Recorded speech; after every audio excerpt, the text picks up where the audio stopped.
Well, let's get to some of his policy then. Do you think he can end the wars in Ukraine and the Middle East even? No, and the way he's campaigned is to say, if I had been president, Putin never would have invaded Ukraine. The Iranians never would have had Hamas attack Israel. Those are obviously unprovable statements. You can't prove them or disprove them, but it's the look he wants to have, and it's been effective for him before.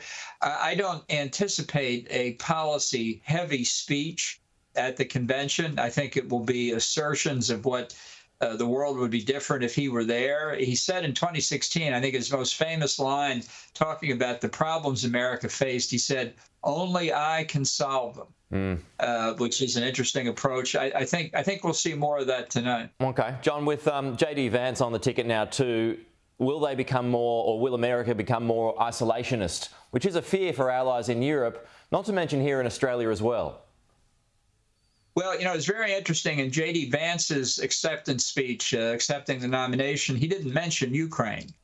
He did make a number of points consistent with things Trump has said, but they are not in sync on a number of things. Vance wants to move away from Europe to spend more time worrying about China. Obviously, Taiwan is the main danger point at this stage. But just last night, Trump gave an interview where he basically wrote Taiwan off. So yeah. They're going to have to figure out their coordination. I agree with you that obviously if we were to withdraw from NATO or loosen our ties to the alliance, it would be a terrible mistake in the North Atlantic, but it would have a negative effect in Asia as well, because our friends out there would say, good grief, if the United States won't stick with the most successful politico-military alliance in history, what are they going to do with our alliance if things get tough out here?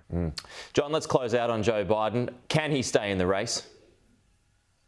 I've known him for a long time. He's a stubborn man, and he fought hard to get to the White House, and I think he and his wife want to stay. But I think the Democrats now face a choice between certain defeat with Biden at the head of their ticket or likely defeat if they try and switch. And so my guess as of today would be that they try and move past Biden. We'll know, I think, within days. This, from their point of view, the Democratic Party's point of view, they cannot let this go on much longer.